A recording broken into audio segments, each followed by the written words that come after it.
Assalamualaikum warahmatullahi wabarakatuh.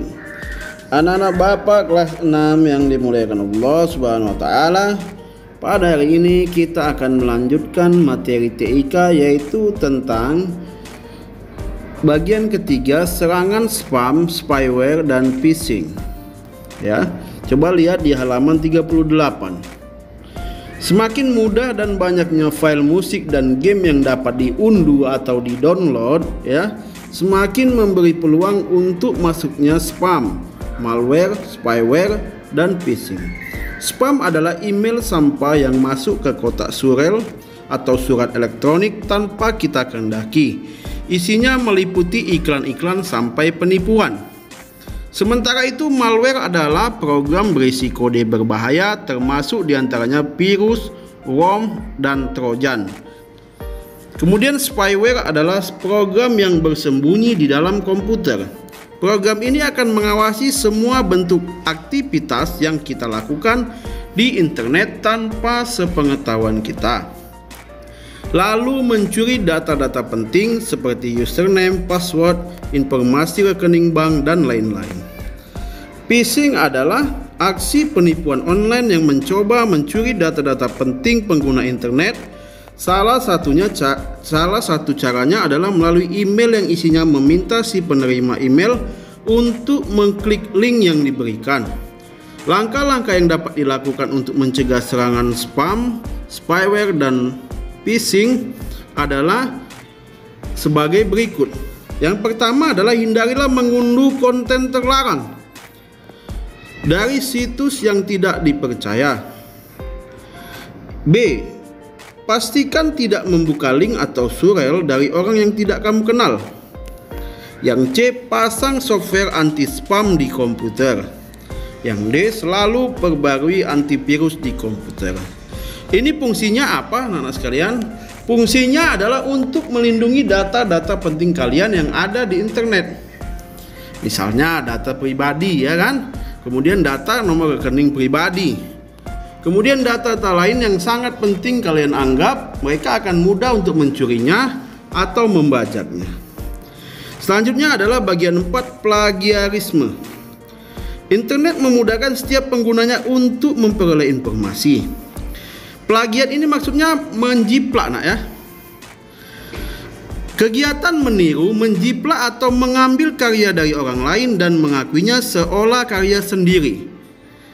Hal ini tidak boleh dilakukan karena melanggar Undang-Undang Hak Cipta di bagian ilmu teknologi dan informasi atau Undang-Undang ITE, nak ya. Pada saat ini banyak sekali orang terjerat oleh Undang-Undang ITE karena sembarangan mencuri hak cipta orang lain.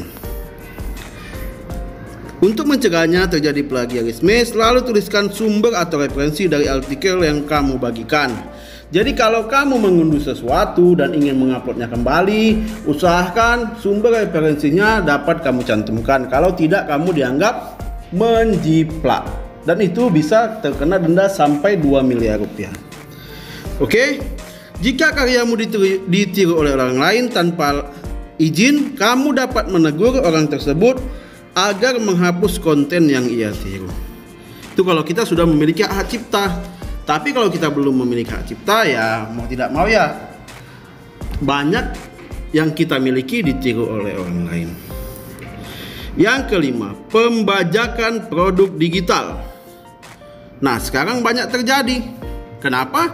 Karena orang sekarang dengan mudahnya dapat mendownload atau mengambil konten-konten yang ada di YouTube, di tempat musik-musik, tinggal mendownload dan diupload ulang. Itu banyak terjadi. Kemudian ada yang mencetak ulangnya, misalnya dibajak melalui VCD atau DVD. Kebanyakan ini terjadi di kaset-kaset game.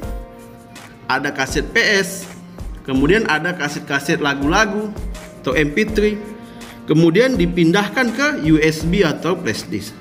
Dan ini kalau ketahuan sama pemiliknya dapat menuntut sebagai pembajakan dan kita bisa kena undang-undang yang berlaku.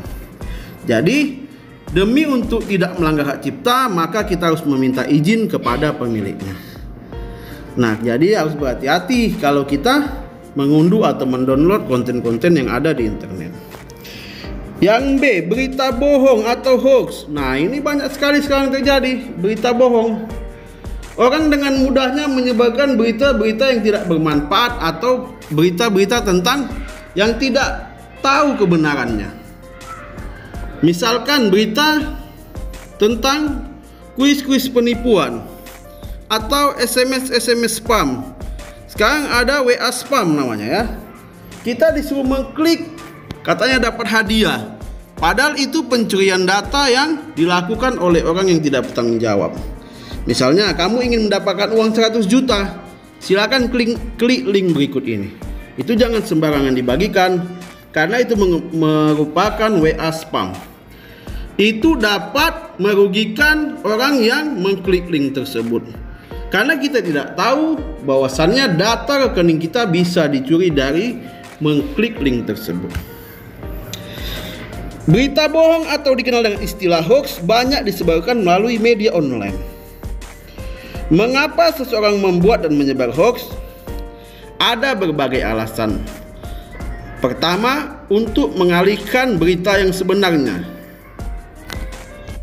Kemudian antara lain untuk merusak nama baik orang, mencari popularitas atau ketenaran, ingin memecah persatuan, mencari keuntungan dan menghasilkan pendapatan dari iklan. Misalnya nih YouTube-nya sudah di AdSense tapi dia ingin viral, dia mengada-ngada suatu berita. Misalnya kucing bisa lompat dari lantai 17 tanpa mengalami kematian misalnya ya.